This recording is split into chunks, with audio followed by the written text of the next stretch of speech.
Bonjour à tous, on est très heureux de vous accueillir. On est très heureux aussi de saluer ceux qui nous regardent sur Internet.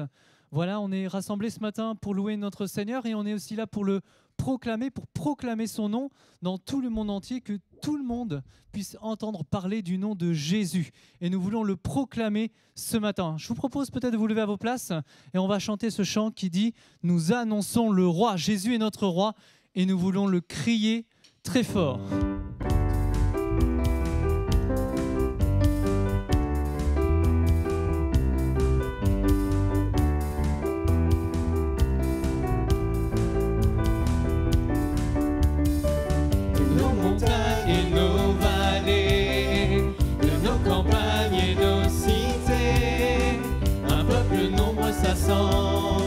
Pour louer Dieu et proclamer ensemble qu'il est le Créateur, qui fait de nous sa demeure. Pour être sel et lumière, Dieu nous appelle à servir sur la terre. Nous annonçons le roi, alléluia, nous proclamons son nom sur ce pays.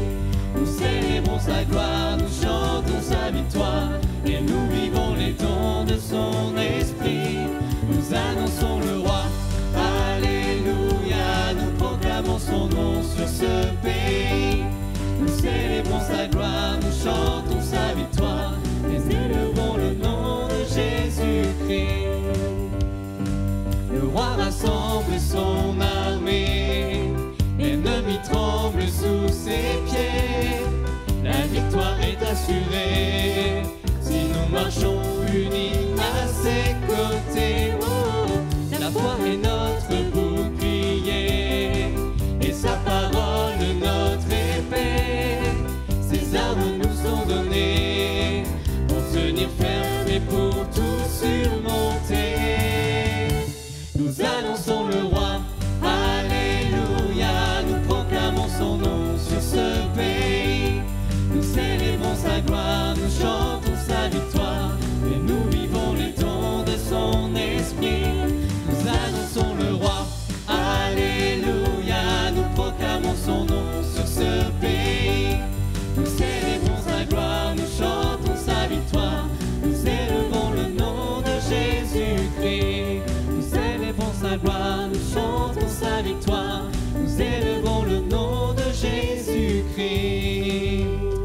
Amen. Vous pouvez prendre place si vous le souhaitez, que chacun puisse être libre de louer, de glorifier son Dieu. Nous voulons entrer dans la présence de Dieu.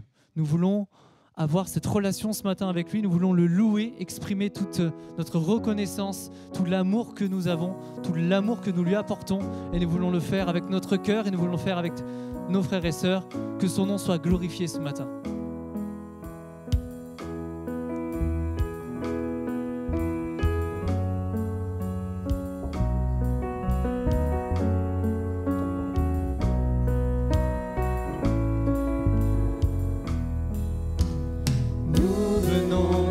Présence pour chanter tes louanges et notre reconnaissance de ce que tu as accompli. Tu nous as donné ta vie, ton amour et ta joie, et la louange envahit nos cœurs passionnés de toi. Tu es le Créateur puissant, l'agneau ressuscité, toi seul as pu triompher de la mort et du péché. Tu as délivré ton peuple pour la vraie liberté. Je veux suivre tes pas, chaque jour être avec toi. Dans ta présence pour chanter tes louanges et notre reconnaissance de ce que tu as accompli. Tu nous as donné ta vie, ton amour et ta joie, et la louange envahit nos cœurs passionnés de toi. Tu es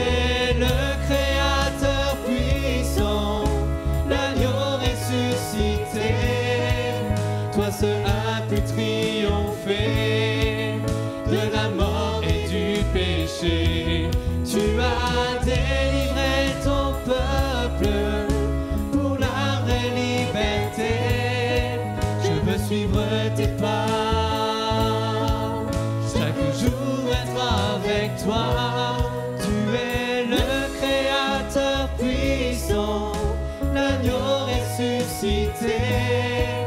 Toi seul as pu triompher de la mort et du péché. Tu as délivré ton peuple pour la vraie liberté. Je veux suivre tes pas, chaque jour être avec toi. Amen. Amen. On va chanter ce chant qui dit « Ébloui par l'amour de mon Seigneur ». Devant cet amour, nous pouvons que le louer et le glorifier. Je viens vers toi dans le secret.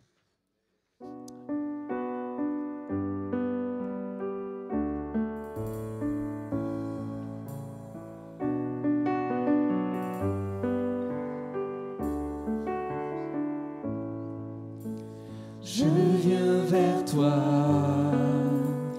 dans le secret, en ta présence, je veux rester. Tu es, tu seras toujours là.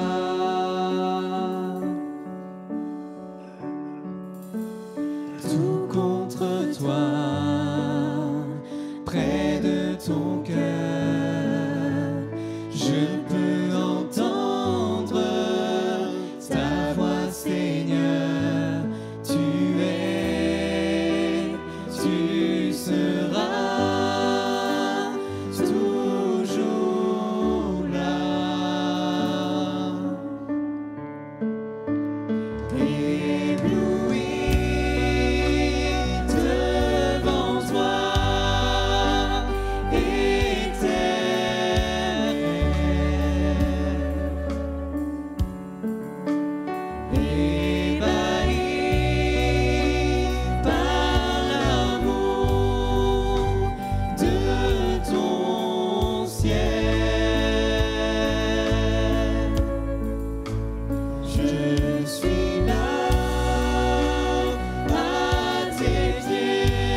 désire habiter près de toi. On va chanter ce chant qui dit « À Dieu soit la gloire ». Et à la suite de ce chant, on aura le partage de la Sainte Seine. Alors n'hésitez pas à vous lever si vous avez pris, si vous êtes engagé devant le Seigneur dans les eaux du baptême, vous pourrez vous lever à vos places et on pourra ensemble louer, glorifier notre Dieu. Amen. À Dieu soit toute la gloire.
Seigneur, nous voulons te dire que nous t'aimons. À toi seul revienne toute la gloire. Seigneur, sois loué ce matin. Sois exalté, sois béni, mon Seigneur. Amen. Jésus est au milieu de nous. Son regard s'abaisse sur nous.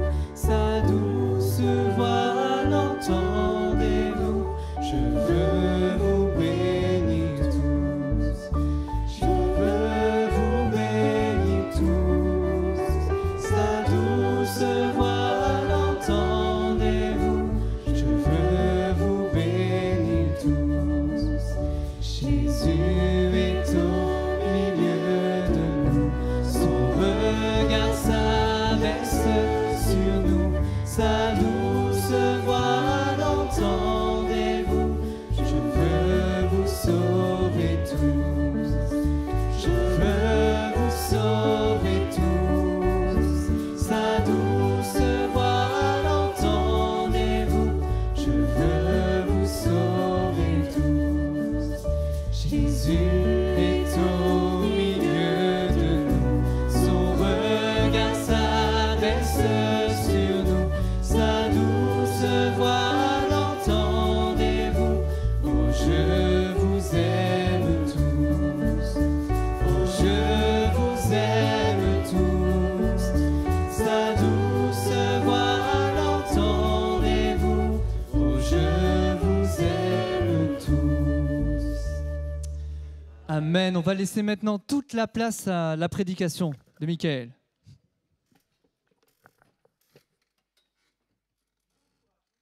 Est-ce que ça va? Est-ce que ça va? Ah, amen. Après un bon moment dans la présence de Dieu, un moment dans la louange et l'adoration, on ne peut qu'être ressourcé. En tout cas, c'est le but de passer du temps dans la présence de Dieu et de pouvoir recevoir de sa part pour ensuite aller donner autour de nous. Amen. Et vraiment, merci Seigneur pour ce temps de louange. Merci à toute l'équipe. C'était un moment béni, bénissant, un moment ressourçant, un moment où on se rapproche toujours plus de Dieu, où on veut fixer les regards sur lui seul et pouvoir ainsi être sur l'essentiel. On est d'accord avec ça? Amen. Alors, sans plus tarder, on va partager ensemble le message que j'ai sur le cœur de vous partager. On va commencer par 3 lectures. Donc, on va prendre dans le livre d'Ésaïe, Ancien Testament, Ésaïe chapitre 43 et au verset 16. On salue tous les internautes qui nous regardent, puisqu'on n'est pas seul. L'Église n'est pas juste entre les murs, elle va bien au-delà. Et béni soit Dieu pour toute la technique aussi, qui permet justement que le message soit transmis à tous ceux qui veulent bien l'entendre, et ça par les réseaux. Et c'est vraiment une grâce de Dieu. Alors, Ésaïe, chapitre 43, verset 16. Ainsi parle l'Éternel qui fraya dans la mer un chemin et dans les eaux puissantes un sentier, qui mit en campagne des chars et des chevaux, une armée et de vaillants guerriers, soudain couchés ensemble pour ne plus se relever, anéantis, éteints comme une mèche. Ne pensez plus aux événements passés, ne considérez plus ce qui est ancien. Voici, je vais faire une chose nouvelle, sur le point d'arriver. Ne la connaîtrez-vous pas? Je mettrai un chemin dans le désert et des fleuves dans la solitude. Amen. Psaume 36, verset 6. Psaume 36, verset 6.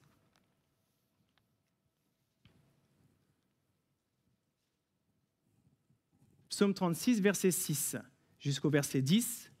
Éternel, ta bonté atteint jusqu'aux cieux, ta fidélité jusqu'aux nues. Ta justice est comme les montagnes de Dieu. Tes jugements sont comme le grand abîme. Éternel, tu soutiens les hommes et les bêtes. Combien est précieuse ta bonté, ô Dieu! À l'ombre de tes ailes, les fils de l'homme cherchent un refuge. Ils se rassasient de l'abondance de ta maison et tu les abreuves au torrent de tes délices, car auprès de toi est la source de la vie. Par ta lumière, nous voyons la lumière. Amen. Et Jean, chapitre 7, ce sera la dernière lecture, en tout cas pour l'instant. Jean, chapitre 7. On va prendre au verset 37, Jean 7, 37. C'est Jésus qui parle. Donc, le dernier jour, le grand jour de la fête, Jésus, se tenant debout, s'écria. Il n'a pas juste dit comme ça, il s'est écrié, il a proclamé. Si quelqu'un a soif, qu'il vienne à moi et qu'il boive. Amen. C'est quand même, il a dit ça avec force et autorité. Si quelqu'un a soif, qu'il vienne à moi et qu'il boive. Celui qui croit en moi, des fleuves, pas des petites rivières, pas des petits cours d'eau qui s'assèchent. Non, des fleuves d'eau vive couleront de son sein, comme dit l'Écriture. Il dit cela de l'Esprit que devaient recevoir ceux qui croiraient en lui, car l'Esprit n'était pas encore, parce que Jésus n'avait pas encore été glorifié. Amen. Amen. Alors, je ne sais pas si vous devez connaître. Est-ce que vous connaissez cette expression qui dit « retour aux sources » ? Est-ce que vous connaissez cette expression ? Donc, c'est une expression qu'on utilise beaucoup et vraiment qui signifie qu'on revient un petit peu aux choses qui nous ont un peu fait, aux choses qui nous ont un peu marqué dans notre vie, les choses qui peut-être étaient ce qui nous ont construit en tant qu'individu, identité, etc. Donc, ça peut avoir attrait, retour aux sources quand on pense à nos sources culturelles, communautaires, etc. Un peu comme un retour aux racines, en fait. Et finalement, l'idée derrière ça, c'est de revenir à quelque chose d'un peu essentiel. D'accord ? Et derrière cette expression, on peut du coup se dire que c'est quand même quelque chose qui marque un petit peu notre société actuelle. Quand on pense au bio, on parle que de bio partout, il faut manger bio, sain. On veut vraiment revenir à quelque chose d'essentiel, la terre, ce qui vient de la terre, ce qui est bon, et ne pas aller se mettre dans le corps tout plein d'autres choses qui ne sont apparemment pas très bonnes pour nous et dont on n'a pas toujours bien conscience. Quand on pense aux médecines naturelles qui prennent de plus en plus de place, avec les plantes et tout ça, alors j'y connais pas grand-chose, hein, mais je sais que ça existe. Et parfois, on veut vraiment nous mettre ça en avant plutôt qu'aller chercher tout de suite un antibiotique, par exemple. Comme étant quelque chose de plus sain, de plus naturel, de plus essentiel, quoi. Quand on pense à toutes les vacances aujourd'hui qui existent en yourte ou en cabane, dans les arbres où on n'a rien, pas d'électricité, pas de téléphone, si possible même en fait. Hein. C'est vraiment une expérience à vivre pour se dire on revient à l'essentiel, à quelque chose où on n'a plus que nous, ce qui est autour de nous, et donc faire face un petit peu à nous-mêmes, à ce qui est aussi à l'intérieur de nous. Et quand on pense aussi au fait que de plus en plus, on cherche à se dire « Ah, je vais aller m'installer à la campagne. Je serai quand même bien là, je serai au vert.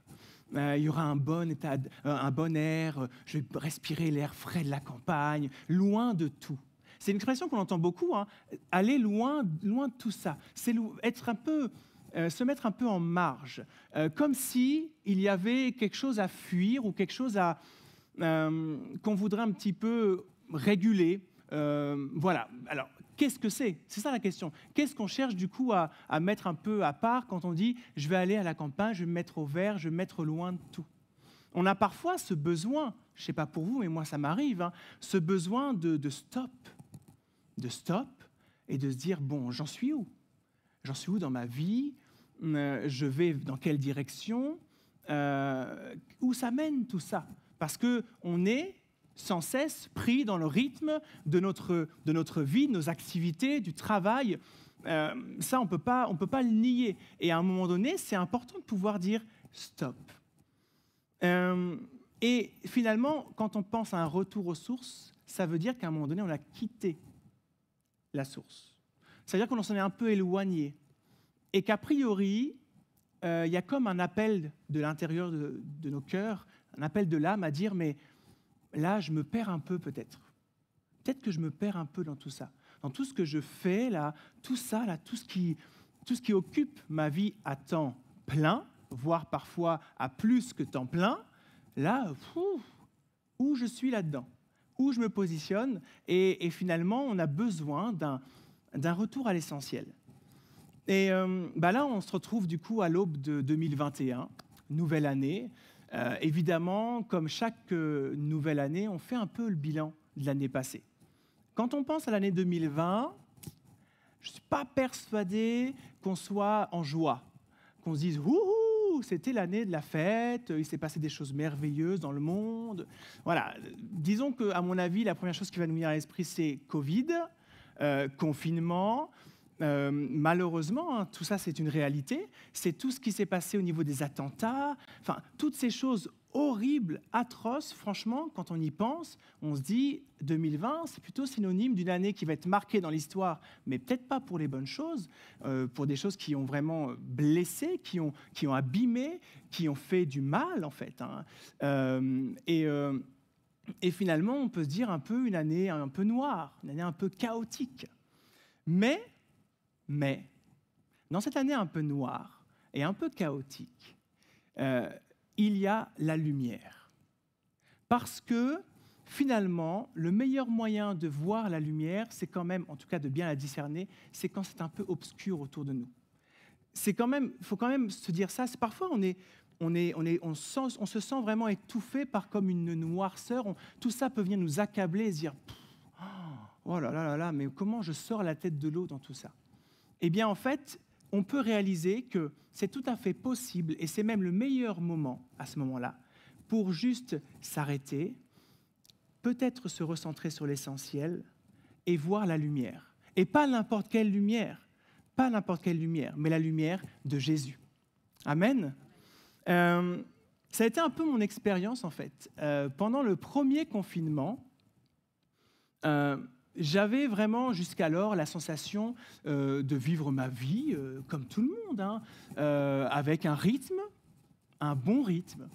Hein. Voilà, on ne peut pas dire qu'on s'ennuyait à la maison, ça c'est certain. Entre la famille, le travail et puis le service pour le Seigneur, on était bien occupés et on ne s'en plaignait pas, hein, pas du tout. Puis est arrivé le premier confinement, qui a été, il faut le dire, brutal, quand même. Du 14 mars, 15 mars, là, du jour au lendemain, vous restez chez vous, vous n'allez plus travailler, vous ne sortez plus. En fait, on fait quoi? C'est vrai, on fait quoi? Il n'y a plus que moi et la maison, et ça peut faire peur. On peut avoir le sentiment de ne plus avoir de raison, finalement, qui va nous motiver, nous stimuler, quoi. On se sent peut-être dépossédé de certaines choses parce qu'on n'a plus les activités qu'on avait, parce qu'on n'a plus l'occupation qu'on avait. Et en ce qui me concerne, ça a été un confinement salutaire. Un confinement salutaire. Et je sais, pour avoir discuté avec plusieurs, que ce n'est pas que pour moi. Je sais que pour plusieurs, ce confinement, le fait que finalement, à un moment donné, on nous dise stop, et nous, on sait qu'à un moment donné, si ça a été fait, c'est parce que Dieu a permis. Et il a dit un gros stop. Arrêtez-vous. Arrêtez-vous. Soufflez et revenez un peu à la source, à l'essentiel, à la présence de Dieu, à Jésus, à ce qu'il est pour vous, à ce qu'il a fait pour vous et à ce qu'il fera encore. Parce que ce n'est pas non plus le fait de s'arrêter juste sur ce qui s'est passé, c'est sur ce qui va pouvoir arriver derrière. Parce que Jésus est bien le même hier, aujourd'hui et éternellement. Il n'est pas arrêté en 2020, il ne s'est pas arrêté non plus en l'an 0 ou en l'an 30. Non, non, il est celui qui dure éternellement et qui veut faire encore demain des choses encore plus grandes que ce qu'il a déjà fait. Est-ce que ça, c'est quelque chose qu'on croit? Oui, vraiment? Quelque chose qu'on croit, c'est quelque chose qu'on veut vivre. Et moi, vraiment, je me suis vu être sauvé par ce confinement, dans le sens où le fait d'arrêter toutes les activités, tout ce qui occupait le temps, l'esprit, ça occupe l'esprit, hein, c'était plus là. Il n'y avait plus qu'à se centrer sur les choses essentielles. Alors, dans les choses essentielles, il y avait évidemment ma femme et ma famille, c'est sûr, évidemment. Et il y avait avec tout cela, et surtout avec tout cela, il y avait Jésus. Et j'aimerais qu'on puisse parler ce matin de cette source, la source qu'est Jésus. À quel point Jésus est d'abord une source intarissable, une source intarissable, une source abondante. Et ensuite qu'on puisse réfléchir ensemble et se dire, mais quels sont les bienfaits pour ma vie de la source qu'est Jésus? On y va? On voit ça ensemble? Alors, si on se réfère à nos 3 textes du début, les 3 textes ont pour point commun l'idée de l'eau. Si quelqu'un a soif, qu'il vienne à moi et qu'il boive. Je mettrai un chemin dans le désert et des fleuves dans la solitude. Et auprès de toi est la source de la vie. Donc on a bien cette image de l'eau, d'accord? Alors évidemment, on peut y prêter différentes significations, puisque par exemple dans Jean 7, 37, on parle bien de l'eau de l'esprit. Okay? Donc c'est en effet un des bienfaits de la source que Jésus peut nous donner, c'est son Esprit Saint. Son Esprit Saint qui prend place en nous et qui vient abonder dans nos vies. Mais reprenons un peu, quand on parle du texte d'Ésaïe. Ésaïe 43, donc Ésaïe c'est un prophète dans l'Ancien Testament qui vraiment était là pour nous rapporter la parole de l'Éternel. C'est-à-dire que quand on lit ce qu'il écrit, c'est pas lui qui dit quelque chose qui lui est passé par la tête en se disant tiens je sais pas trop quoi. Voilà, non, c'est quelque chose qui vient de la part de Dieu lui-même. Et lorsqu'il dit l'Éternel parle, c'est bien l'Éternel qui parle.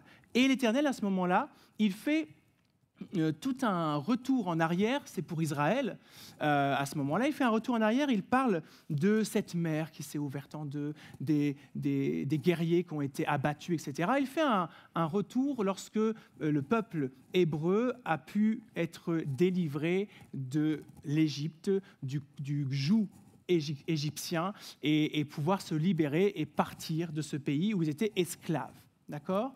Et il dit, ça c'est quand même...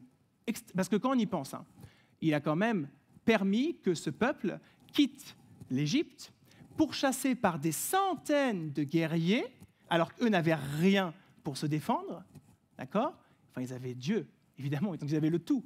Mais au niveau des armes, il n'y avait rien. Et ils se retrouvent face à une mer OK. OK. Et là, il faut quand même s'accrocher. C'est une réalité. Moïse devant, et là, Moïse avec son bâton, et Dieu, il ouvre la mer en deux. Et là où Dieu est quand même extraordinaire quoi, ça nous dépasse, c'est qu'il ouvre en deux, le temps pile poil que tout le peuple passe. Et quand les guerriers, eux, s'apprêtent, c'est fini. Et là, ils ne sont plus là. Et dans un tout à coup, Dieu a totalement délivré ce peuple, totalement solutionné leurs problèmes. Ils étaient même face à la mer. À ce moment-là, il y avait des Juifs qui étaient en train de dire « mais c'est quoi ça ?» qui étaient en train de murmurer. On fait tous ça parfois quand même. On se retrouve face un peu à un mur et on se dit « non mais Seigneur, tu m'as amené jusque-là et là, je fais comment là en fait ?» Et on commence à murmurer un peu, à dire « non mais c'est pas possible, t'as pas tout prévu, tu t'es mal organisé. » Enfin, finalement, presque comme si ils savaient pas ce qu'ils faisaient. Voilà, parce que nous, notre compréhension est assez limitée. Voilà, faut l'admettre ça. Et ben non, il sait bien ce qu'il fait. Et malgré les murmures, il va ouvrir la mer et il va libérer son peuple. Amen. Et il dit, alors qu'il a fait une chose quand même tellement extraordinaire et puissante, là il dit par la bouche d'Ésaïe, ne pensez plus aux événements passés. Ça c'est fait. Ne considérez plus ce qui est ancien. Voici, je vais faire une chose nouvelle. Ah ouais. Donc tu vas faire encore autre chose. Puis quand on entend chose nouvelle, on entend quelque chose de mieux. Quelque chose de mieux. Et la chose de mieux qu'il va faire, le chemin dans le désert qu'il va tracer, eh bien, c'est lorsque Dieu va envoyer Jésus sur la terre, pour tracer pour chacun d'entre nous une nouvelle voie dans ce monde totalement noir, chaotique, perdu, où on ne sait plus tellement où on en est, eh bien, on peut marcher avec Jésus, la lumière du monde, qui est là devant nous et qui veut bien nous accueillir et nous sauver. Amen. Et c'est ça le chemin nouveau. C'est lorsque Jésus est venu sur terre qu'il a annoncé la parole de Dieu, qui a totalement bouleversé ce que tout le monde connaissait à ce moment-là de Dieu. Ça les a totalement chamboulés, quoi. On était sur quelque chose de vraiment nouveau et de puissamment nouveau. Et alors là, il est allé jusqu'à mourir à la croix pour nos péchés. Et ensuite, il est ressuscité, il a vaincu la mort. Enfin, quand on y réfléchit et quand on s'arrête 2 minutes sur ça, mais alléluia, quoi. Mais gloire à Dieu. On ne peut pas faire autrement que juste dire, mais Seigneur, tu es merveilleux. Tu es merveilleux. Et non seulement on peut le recevoir de cette manière-là en pensant à ce que Jésus a fait, mais aujourd'hui, en 2020 et pour 2021, Dieu nous dit encore, ne pensez plus à ce qui s'est déjà passé, ce que j'ai peut-être déjà fait et qui a été glorieux, qui a marqué vos vies. Voici, je vais faire une chose nouvelle, sur le point d'arriver.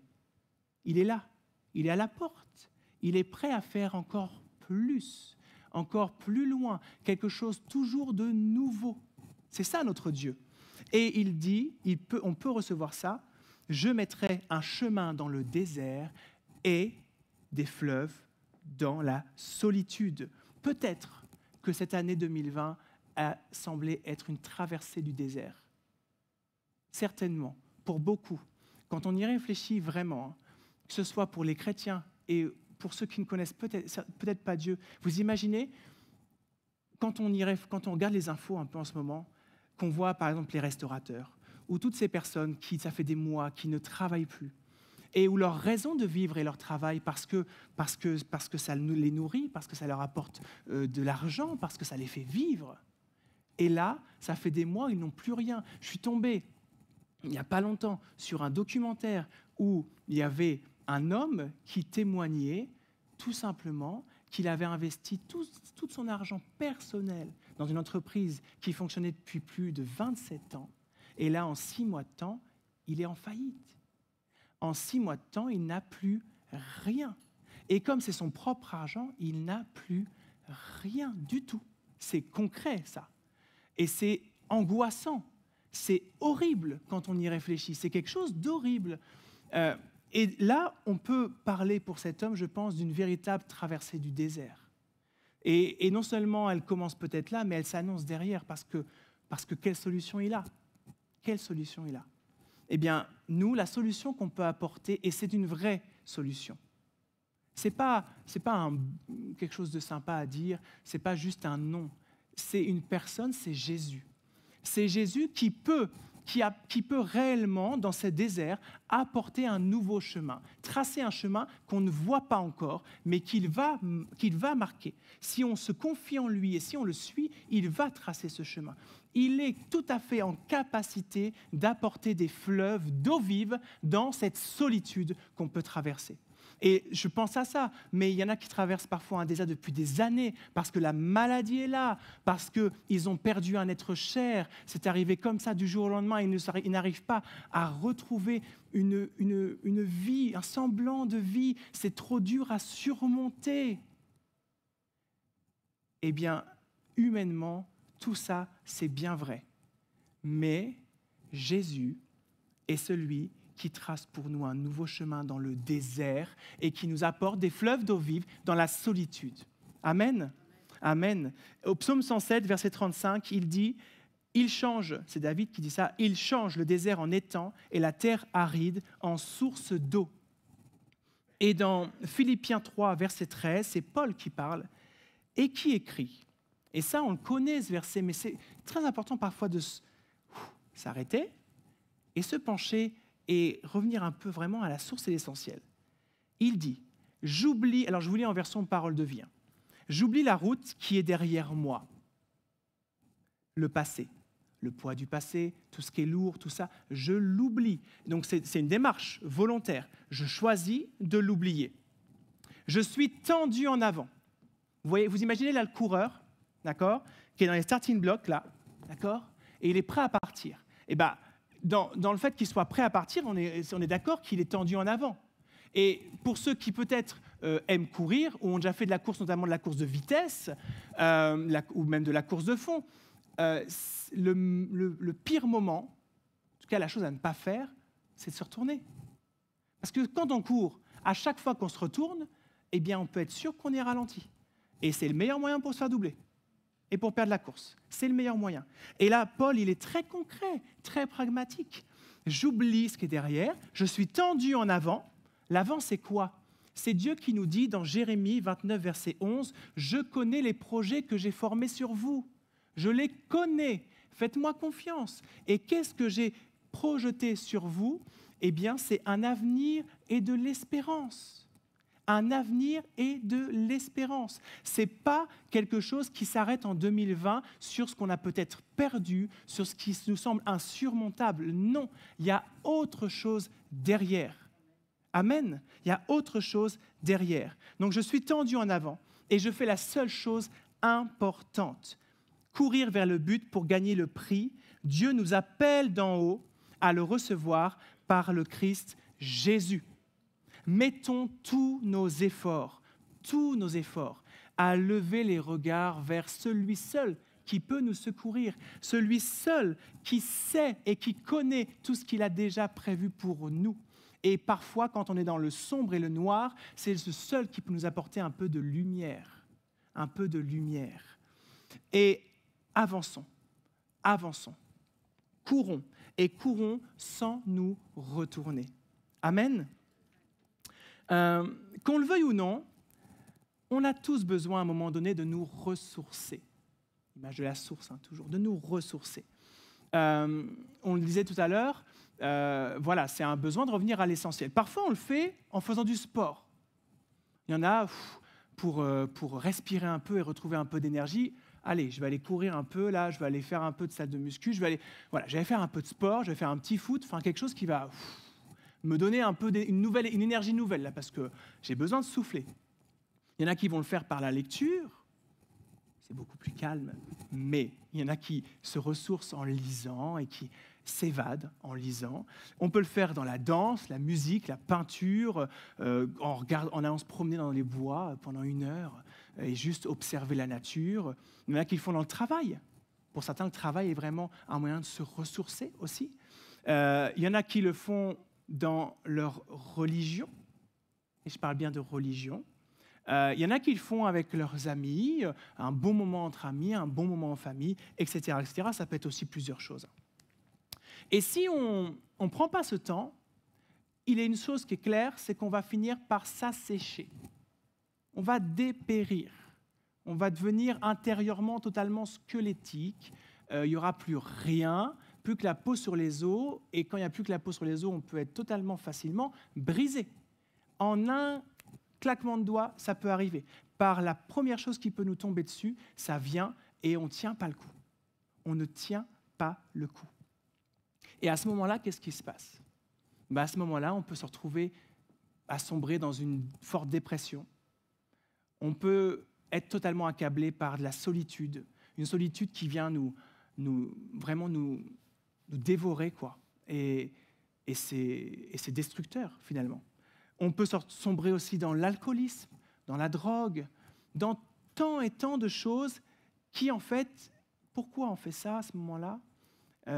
Parce que dépression, ça dit aussi médicaments, ça dit tout ça. Ce sont des moments où, finalement, on va peut-être pouvoir trouver une sorte d'échappatoire à ça, au fait qu'on n'ait plus de force, plus d'énergie et qu'on se sente totalement accablé et sous l'eau, quoi.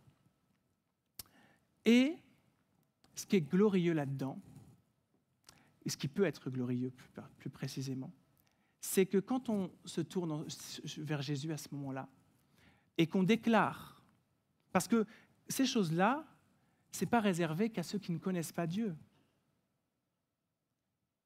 Il y a des hommes et des femmes qui aiment Dieu sans aucun doute. On est tous pareils et parfois on est gagné par un sentiment de dépression. Parfois, on peut se laisser envahir et totalement devenir addict à un peu d'alcool, à tant et tant de choses qui vont venir, on pense sur le moment nous soulager, et au final, ça ne fait que nous détruire de l'intérieur. Et ce qui est important de faire à ce moment-là, c'est de revenir à la source qu'est Jésus, Dieu, notre Créateur, celui qui sait de quoi nous sommes faits et comment nous sommes formés. Et celui dont il est dit, psaume 36, verset 10, la source de vie est auprès de Dieu. La source de vie est auprès de Dieu. J'aimerais lire avec vous l'histoire de la femme samaritaine. Il y en a évidemment beaucoup qui la connaissent. Il y en a certainement aussi d'autres pour qui ce sera une découverte, que ce soit ici ou que ce soit au travers des réseaux. La femme samaritaine, Jean chapitre 4, verset 4.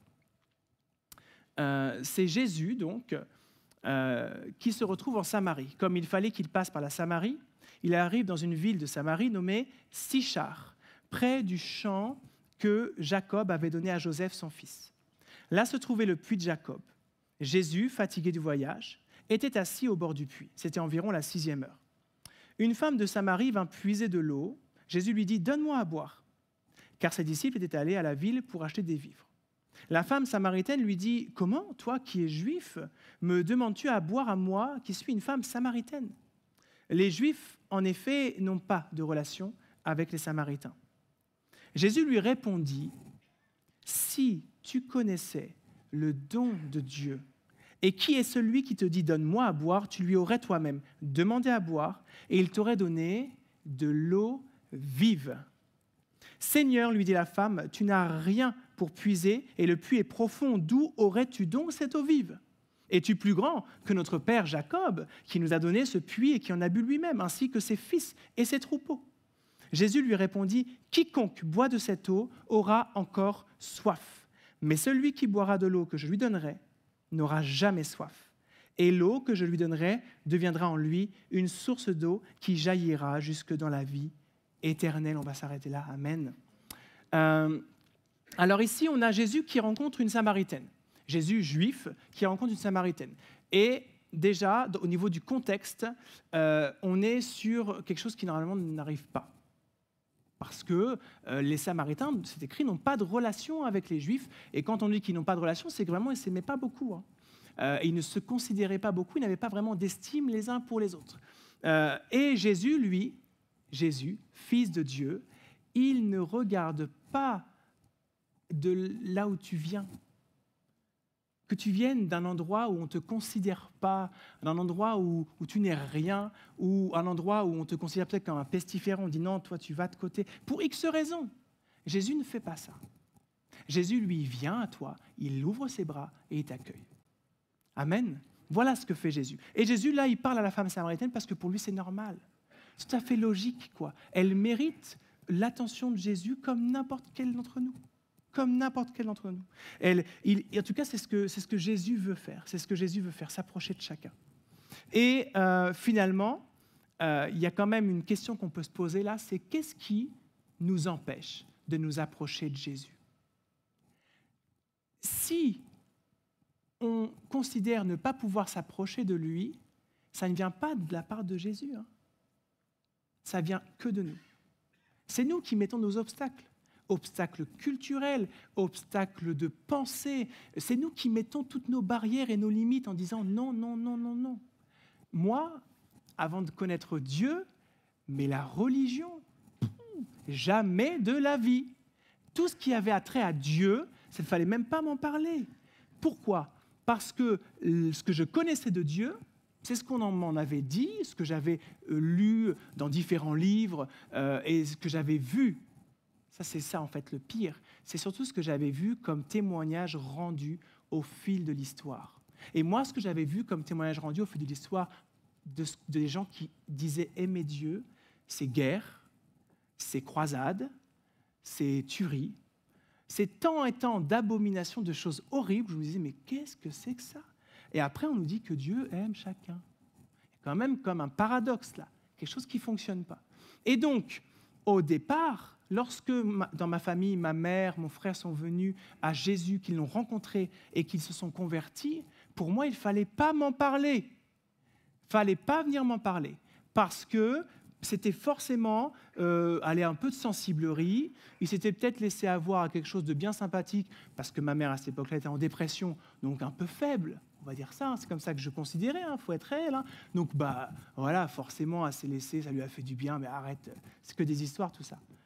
Jusqu'au jour où j'ai arrêté de rester sur ce qui m'empêchait, tout ce qui m'empêchait de venir à Jésus. Parce que finalement, tout ce qu'on me disait, c'est viens, tu dis tout ça, ok, tu penses tout ça, très bien, mais viens voir, viens écouter. Et après, tu nous diras.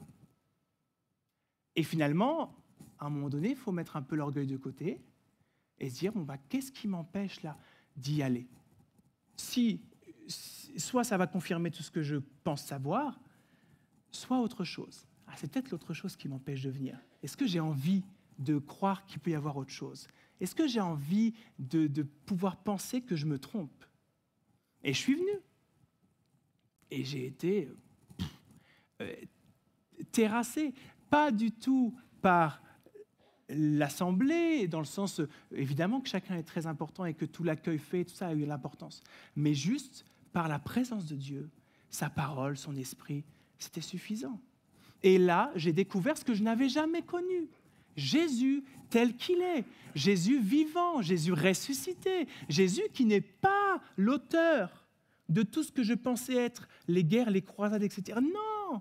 J'ai réalisé à quel point on est humain, imparfait, à quel point on fait faire à Dieu, ou on essaye de lui faire faire des choses qu'il n'a jamais voulu faire. Il n'a jamais voulu ça. Et finalement, je me suis retrouvé à être nourri de la source, la bonne, la vraie, la source unique, la source intarissable, Jésus. D'aller puiser directement à Jésus. C'est ça le message de l'Évangile. Ce n'est pas de vous dire, venez dans notre religion. Faites confiance aux gens qui sont là. Non, c'est venez à Jésus. Simplement, c'est lui la source. Venez à lui, et là, on a tout. En lui, on a tout. Et ici, dans cette histoire de la femme samaritaine, c'est exactement ce qui s'est passé. Jésus a mis à bas tous les a priori, toutes les barrières, et il a dit, viens à moi, bois de mon eau, ça sera de l'eau vive. Et là, au niveau spirituel, ce qui est très fort, je trouve, c'est qu'on a l'eau du puits et on a l'eau de Jésus. Ce n'est pas la même. C'est pas la même. L'eau du puits, c'est une eau stagnante. D'accord ? C'est une eau stagnante, c'est une eau qui est là, c'est une eau qu'il faut aller chercher. Il faut aller chercher, ça demande beaucoup d'efforts, c'est fatigant. Voilà. L'eau de Jésus, c'est une eau vive, une eau renouvelée, une eau qui coule à flot, des fleuves d'eau vive. C'est ça l'eau de Jésus, une eau qui abonde, une eau qui n'est jamais la même, ou en tout cas qui ne reste pas la même. On peut toujours en boire encore et connaître plus, avoir plus, être plus nourri. C'est une eau rafraîchissante, elle est éternellement fraîche, cette eau. Amen. Et la présence de Dieu, tout ce qu'on peut trouver en Jésus, c'est toujours frais. Jésus veut sans cesse nous amener à être renouvelés. Dans tout ce qu'on a, tout ce qu'on est, tout ce qu'on connaît, eh bien, il veut nous emmener encore plus loin. On n'a jamais fini. On n'a jamais fini. Et c'est glorieux parce qu'il n'y a pas de quoi s'ennuyer, ou il n'y a pas de quoi se dire, mince, là j'ai tout eu et du coup il me manque quelque chose. Et s'il te manque quelque chose, viens à Jésus, viens à la source. Il va te donner encore ce qui manque et il va te donner encore plus. Et tu vas pouvoir être ressourcé, mais ressourcé pleinement, intérieurement, vraiment, vraiment construit. C'est pour ça qu'il dira, si quelqu'un a soif, qu'il vienne à moi et qu'il boive. C'est tout simple, juste venir à lui et boire. Et Jean, chapitre 10, verset 10, il y a cette parole qui dit, « Le voleur vient seulement pour voler, pour tuer et pour détruire.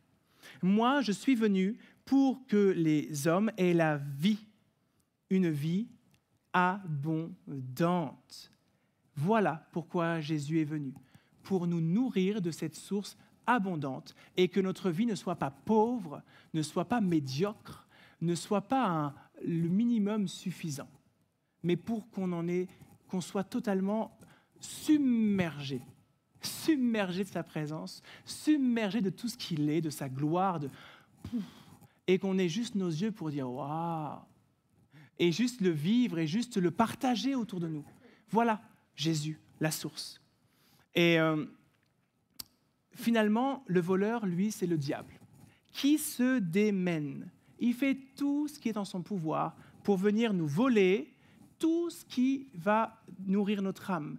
Et nous voler, en tout cas, nous changer notre regard de direction. Nous, on est sur la source, on vient à Jésus et lui, regarde par là, regarde là en bas. Et il est très doué pour ça, très très doué. Il est très subtil, très subtil. Et finalement, à un moment donné, parfois, on se réveille comme ça et on se dit, mince, mais qu'est-ce que je fais ? Je suis plus focus là sur l'essentiel.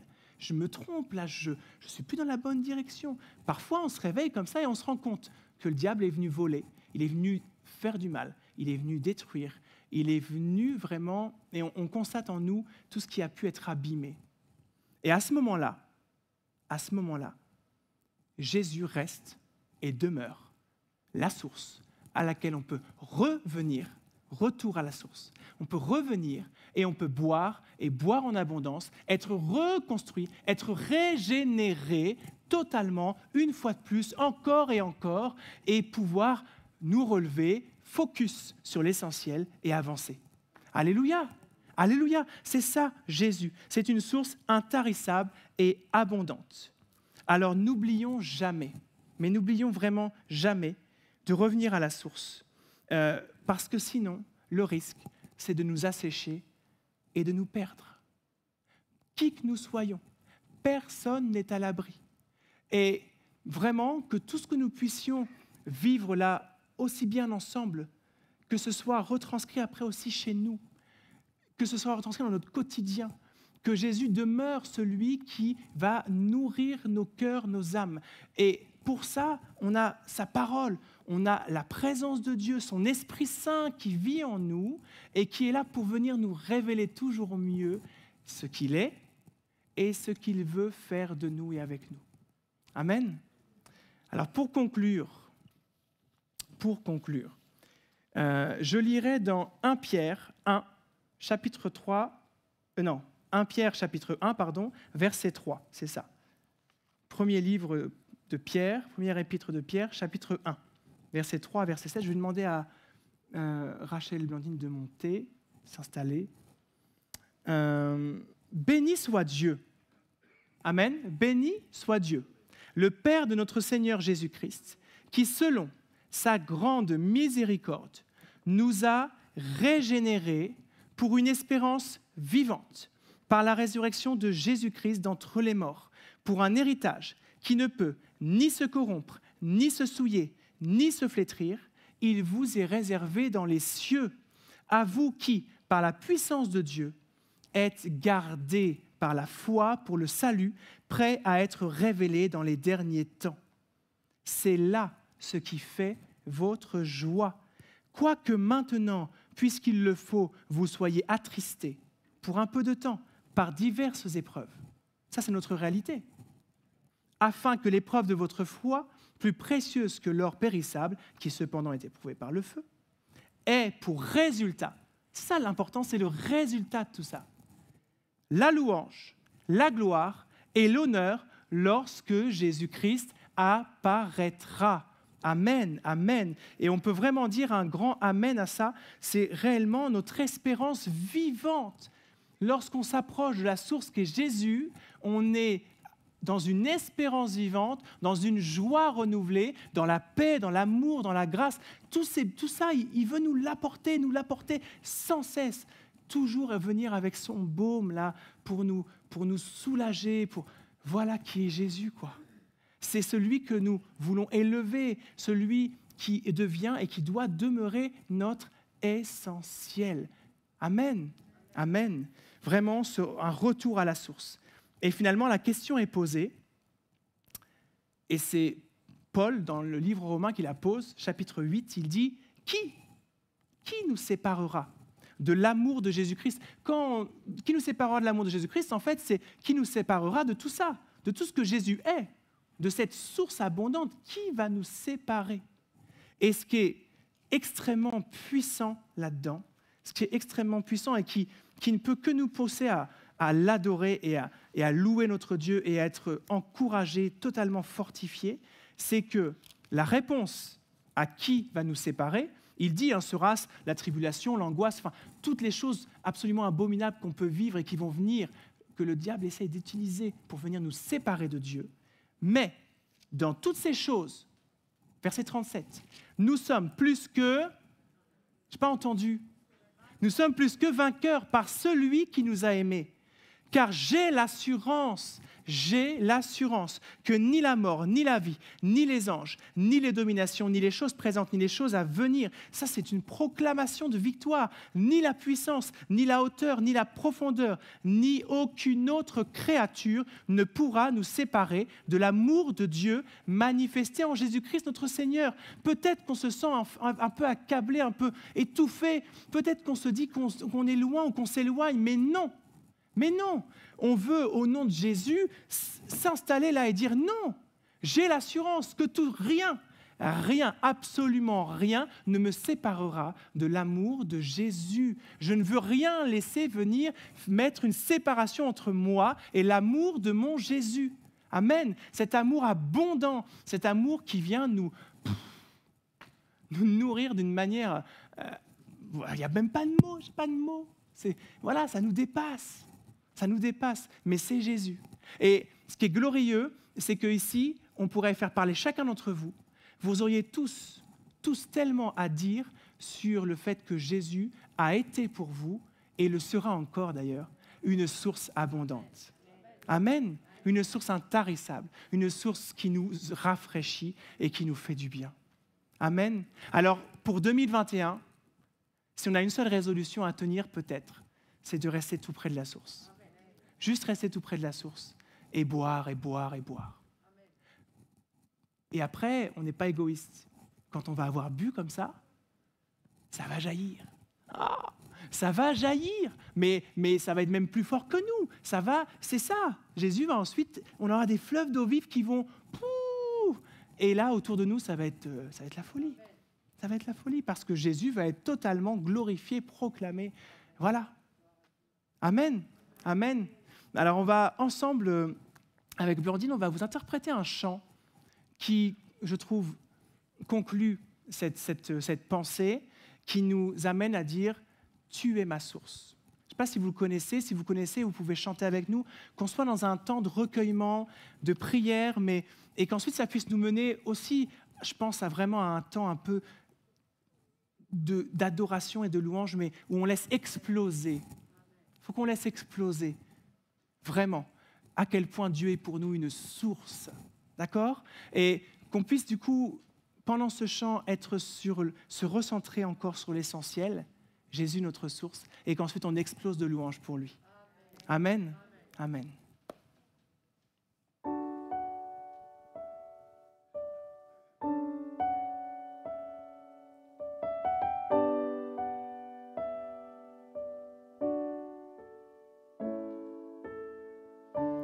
Je te prie et tu entends ma voix.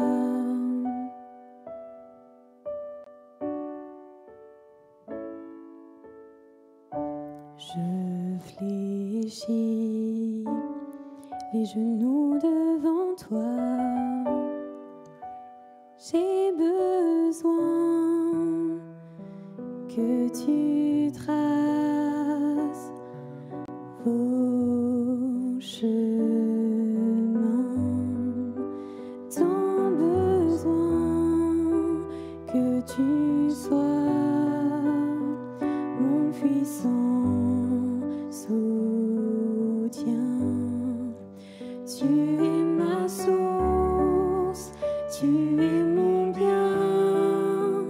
Quand je me perds, tu prends ma main, tu me relèves de la poussière dans le désert.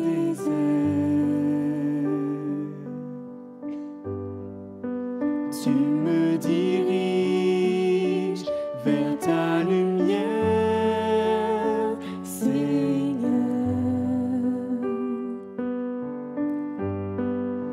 Tu es mon Père, tu restes Dieu dans mon désert.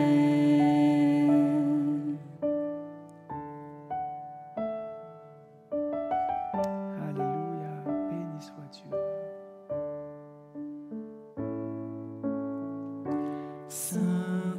Saint-Esprit, je me tiens devant toi.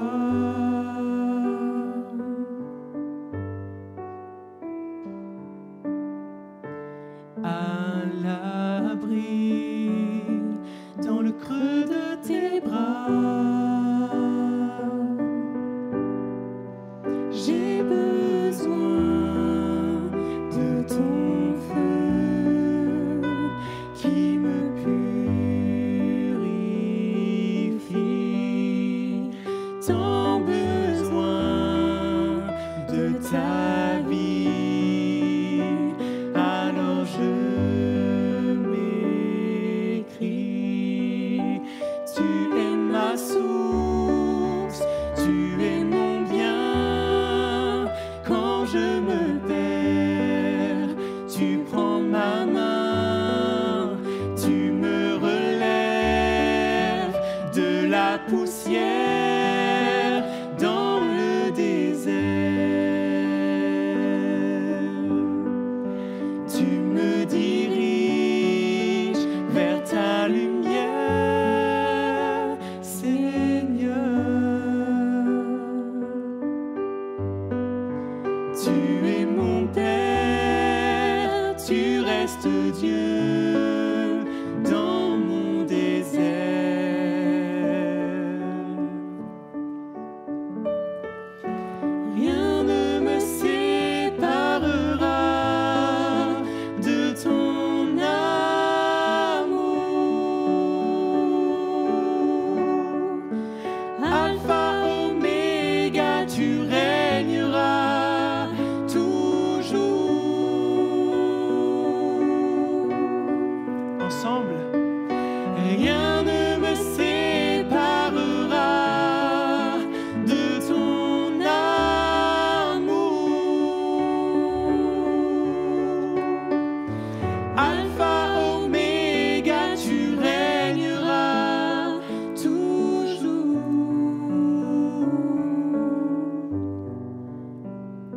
ma source.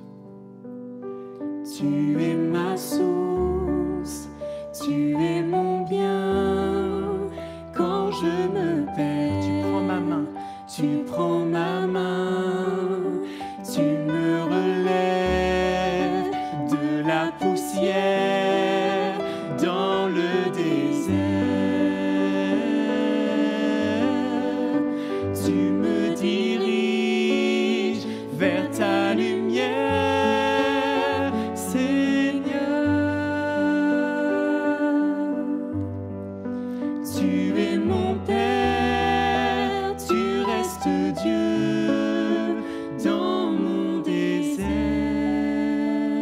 Tu es mon Père. Tu es mon Père, tu restes Dieu dans mon désert.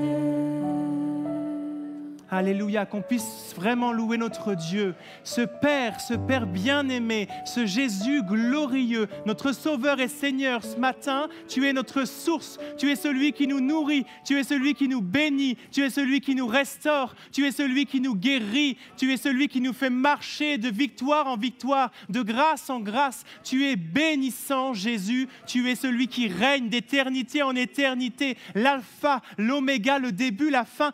Tout est entre tes mains et nous sommes tellement bénis de te connaître et nous voulons nous nourrir de toi, nous voulons abonder de toi, abonder autour de nous de toi. Merci pour l'abondance de ta vie que tu déverses dans chacune de nos vies. Merci Seigneur pour ta grande fidélité, ta constance. Alléluia, tu es merveilleux. Nous t'adorons, nous te célébrons. Alléluia pour celui que tu es. Amen, amen, amen. On peut acclamer le Seigneur vraiment, le bénir pour celui qu'il est.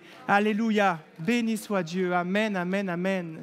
Gloire à Dieu, alléluia, amen, amen. Alléluia. Que Jésus vous bénisse et il le fera et que vous soyez pleinement ressourcés, vivifiés en sa présence. Amen. Merci pour la parole de Dieu. Merci au Seigneur pour ces moments qu'on a passés. On va chanter encore un chant, si vous le voulez bien. Compte les bienfaits de Dieu.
De son merveilleux amour, compte les bienfaits de Dieu, mets-les tous devant tes yeux.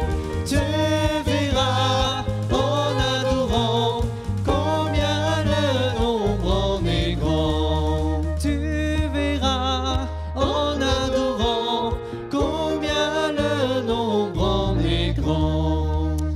Amen. On chante encore un chant si vous le voulez bien. Dieu, tu es saint. Amen. Alors il y a une partie pour les messieurs et il y a une partie pour les dames. Alors les messieurs, vous allez suivre les messieurs et les dames, vous allez suivre la demoiselle.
Amen, que notre Dieu soit loué.